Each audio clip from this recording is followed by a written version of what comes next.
Hello, my lovely English language learners. It's Mork Sensei. Today I bring you part 4 of my dictation practice series to help you improve your English language prosody. If this is your first time listening to a video in this series, please stop right now and go back to the information video and then to the first video in the series.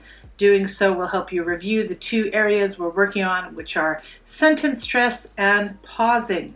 This is important to do so that you can understand what prosody is, why you should do prosody activities like this, what to listen for during a dictation, and how to annotate. I'll put a link to those videos up here somewhere and down below. Click back to this video when you're ready. Okay, so are you ready? In this first step, another of my Android characters is going to dictate a reading passage to you, and you will transcribe or write down everything that I say word for word. While you're listening in English, please make sure the CC, closed captions, or subtitles are turned off because the goal is to practice listening. You can turn on the closed captions to check your work at the end of step 1. The dictation passage I'm about to read to you is an adaptation of a reading from Regina D. Weaver's book, chosen because it uses key headwords from the new General Service List. Okay, get some paper and a pen or pencil, and while you're listening, try to write down everything I say. It's fine if you need to slow down or stop the video or even rewind the video and play again if you need to. The goal for step 1 is simply for you to transcribe or write down all my words. Have you got your paper and pen or pencil ready? Let's begin. The Blue Man. Come, Jenny says. I want to show you something. I follow her outside and we walk to the corner. Look at that man, Jenny says, pointing to a man standing on the corner. The man is holding a blue umbrella and is not moving. He's wearing a blue suit and blue shoes. Even his face and hair are painted blue. Is that a real man? I ask. Yes, Jenny says.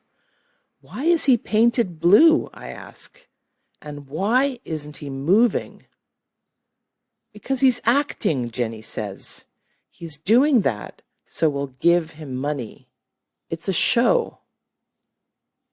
Jenny and I watch the man. We think that after a few minutes, the man will move. We watch for 15 minutes, but the man does not move at all. Doesn't his arm get tired? I ask. Maybe, Jenny answers. Do you think he's going to stand there all day? I ask. I think so, Jenny answers. Let's give him some money, I say. Jenny and I walk toward the man. I put $1 into the blue hat by the man's feet. The man smiles. I smile back. He moved, I say to Jenny as we walk away. Okay, did you try your best to write down everything I said? Excellent. Now I want you to rewind the video a bit and watch that first recording again. This time with English CC, closed captions, switched on so that you can check how accurately or correctly you wrote down all the words I said. If you're in my class, make any corrections with a red pen or different colored pen. Don't look in the description box, however, because the script with answers to the next activity are written there. Okay, go ahead and check now. Did you finish checking that you correctly wrote down everything I said? Or the robot said? How did you do? Well, I hope. Now you can take your corrected dictation notes and get ready for step 2 of this activity. You're going to add 2 types of annotations to your notes while you listen to the step 2 recording. Use backslashes between words to identify any pauses and underline, circle, or highlight in some way the words that are stressed. Pausing happens mostly after punctuation and before prepositions, and stressed words are usually words that are most important. De-stressed words are often the minor grammatical words. Are you ready? Let's do this. The blue man. Come, Jenny says. I want to show you something. I follow her outside and we walk to the corner. Look at that man, Jenny says, pointing to a man standing on the corner. The man is holding a blue umbrella and is not moving. He's wearing a blue suit and blue shoes. Even his face and hair are painted blue.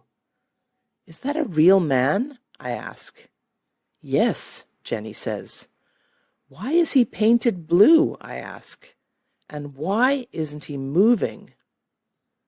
Because he's acting, Jenny says. He's doing that, so we'll give him money. It's a show. Jenny and I watch the man. We think that after a few minutes, the man will move. We watch for 15 minutes, but the man does not move at all. Doesn't his arm get tired? I ask. Maybe, Jenny answers. Do you think he's going to stand there all day? I ask. I think so, Jenny answers. Let's give him some money, I say. Jenny and I walk toward the man. I put $1 into the blue hat by the man's feet. The man smiles. I smile back. He moved, I say to Jenny as we walk away. Okay, finished? Now it's time for you to check and compare your annotations with mine. If you look in the description box below this video and scroll down, you'll find them. See them? Good. Now check your work. If you're in my class, make any changes with a red or different colored pen so I can follow what you're doing. Pause the video and do that now. Have you finished checking and correcting your annotations? Great! Now it's time for step 3, which is to practice speaking as I did, with prosody like mine. For step 3, keep in mind that the way I say things, my inflection and pausing, is not the only possible correct way. Your prosody can be different from mine and still perfectly natural. But for today's practice, try to speak as I just did. The goal is to be able to identify my prosody. Practice reading like I did, or my robot did, and then hopefully apply what you've learned to your own reading out loud and speaking. The blue man. Come, Jenny says. I want to show you something. I follow her outside and we walk to the corner. Look at that man, Jenny says, pointing to a man standing on the corner. The man is holding a blue umbrella and is not moving. He's wearing a blue suit and blue shoes. Even his face and hair are painted blue. Is that a real man? I ask. Yes, Jenny says. Why is he painted blue? I ask. And why isn't he moving? Because he's acting, Jenny says. He's doing that, so we'll give him money. It's a show. Jenny and I watch the man. We think that after a few minutes, the man will move. We watch for 15 minutes, but the man does not move at all. Doesn't his arm get tired? I ask. Maybe, Jenny answers. Do you think he's going to stand there all day? I ask. I think so, Jenny answers. Let's give him some money, I say. Jenny and I walk toward the man. I put $1 into the blue hat by the man's feet. The man smiles. I smile back. He moved, I say to Jenny as we walk away. Now, hopefully you will have noticed that there was a lot of reported speech in this reading passage, a lot of quotation marks.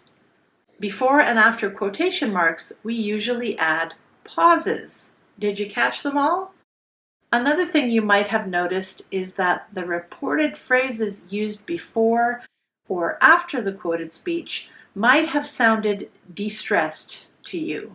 While that might be true relative to the quoted part of the speech, I still tried to read consistently and I annotated those parts as stressed, except for the I pronoun. I'm referring to phrases such as, Jenny says, blah blah, or blah blah, I say. Okay, so take your annotated dictation notes and practice shadow reading along with the step 3 video of my robot. While you listen and speak at the same time, read your annotated notes to help you. Remember to stress the words you underlined or highlighted and pause whenever you wrote a slash. Hopefully, your pronunciation will sound more natural the more you practice this. So let's practice. Of course, it would be a great idea to read aloud multiple times and also an excellent idea to record yourself speaking. Feel free to speed up the video if it was too slow for you. I was definitely not speaking at native speaker pace. If you're in my class, this is the second part of step 3, so you must record yourself speaking. Recording yourself to listen later to how you speak is a great way to reflect and work on your pronunciation. Share your recording with a native speaker or someone whose English is better than yours to get feedback. Good luck. Okay, we are done for today. Thanks for joining me, and please come back for the 5th video in this series. I'll post it below and appear somewhere when it's ready. Mork Sensei, signing out. And of course, Rupert wants to come back to say hi, so hold on a sec. Okay, Rupert, come on up. Say hi to the camera. Come on. All right, see you later.